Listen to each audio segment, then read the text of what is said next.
প্রত্যেক নামাজের মধ্যে দ্বিতীয় রাকাতে এই ইমাম সাহেব সূরা ইখলাস পাঠ করে। সাহাবায়ে কেরামের মনের মধ্যে প্রশ্ন হলো যে এত বড় কোরআন শরীফ থাকতে অন্যান্য সূরা প্রথম রাকাতে পড়ে ঠিক আছে, কিন্তু শেষ রাকাতে কম্পালসরি সূরা ইখলাস উনি রাখবেন, এটা কেন? এটা চেঞ্জ করলে অসুবিধা আছে। সাহাবায়ে কেরাম তার পেছনের মুক্তাদি যারা আর কি, তারা সবাই ইমাম সাহেবকে বললেন, ইমাম সাহেব আপনি সূরাটা একটু বাদ দেন না, একটু অন্য সূরা পড়েন।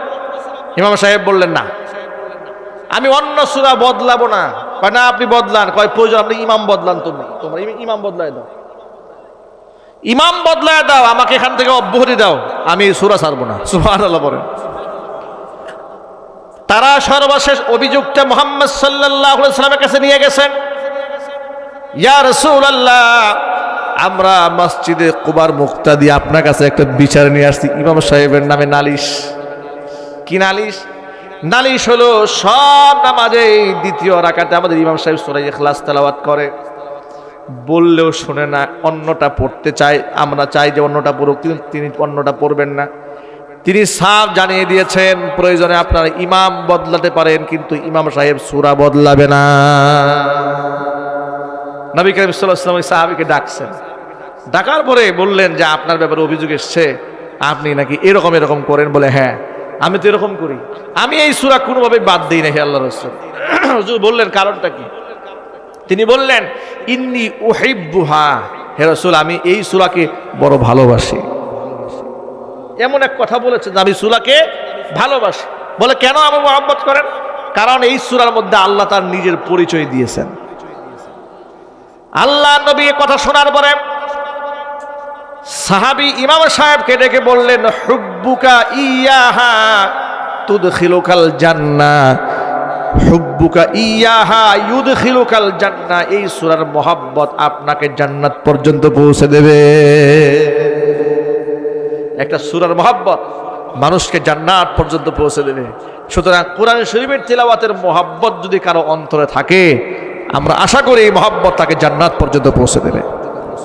কোরআনে কারীমের তিলাওয়াত আমরা যত বেশি করব, আমাদের অন্তর নেফাকি দূর হবে, অন্তর আলোকিত হবে। আল্লাহ পাক যেন বেশি বেশি কোরআন তিলাওয়াত করার তৌফিক দান করেন। আমি কি একটু সামান্য শোনাবো ইনশাআল্লাহ? আউযু বিল্লাহি মিনাশ শাইতানির রাজীম। বিসমিল্লাহির রহমানির রহিম। আলিফ লাম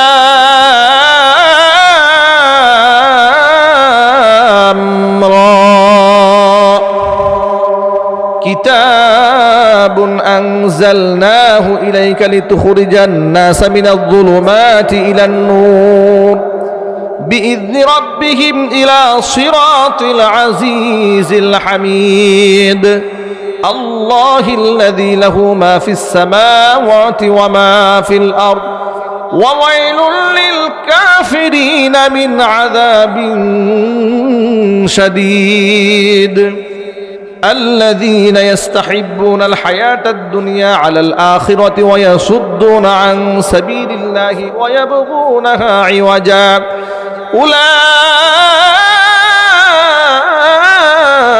أولئك في ضلال بعيد وما أرسلنا من رسول إلا بلسان قومه ليبين لهم فيضل الله من يشاء ويهدي من يشاء وهو العزيز الحكيم. ولقد أرسلنا موسى بآياتنا أن أخرج قومك من الظلمات إلى النور وذكرهم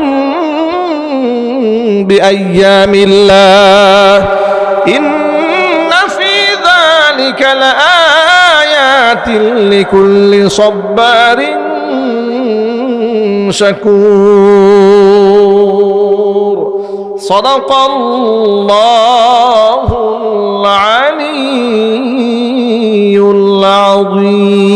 العظيم.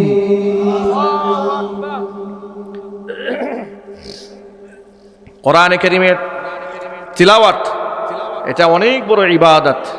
নবী করিম সাল্লাল্লাহু আলাইহি সাল্লাম নিজে তিলাওয়াত করতেন, আবার সাহাবায়ে কিরাম রাদিয়াল্লাহু তাআলা আনহুম আজমাইন তাদের কাছ থেকে নিজে কোরআন তিলাওয়াত শুনতেন। আল্লাহর হাবিব সাল্লাল্লাহু আলাইহি ওয়াসাল্লাম বলতেন, উহিব্বু আন আসমা আল কোরআন মিন গায়রি, আমি অন্যের কাছ থেকে কোরআন শুনতেও পছন্দ করি। সুবহানাল্লাহ বলেন। বেশি বেশি কোরআন শরীফ পড়ব না ইনশাআল্লাহ আমরা।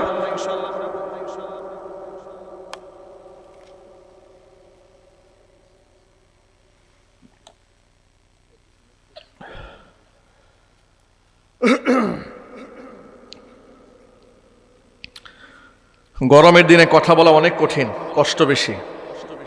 শীতকালে 1.5-2 ঘন্টা কথা বললে গা থেকে ঘাম ঝরে না, আর গরমের দিনে আধা ঘন্টা কথা বললে মনে হয় 3 ঘন্টা কথা হয়ে যায়, এত গরম, মাথা সব গরম হয়ে যায়। এতক্ষণ পর্যন্ত আপনাদের সামনে যে কথাগুলো বলেছি, সবার আগে আল্লাহ তাআলা আমাকে, এরপর আমার ভাইদেরকে, মা বোনদেরকে সকলকে আমল করার তৌফিক দান করুন।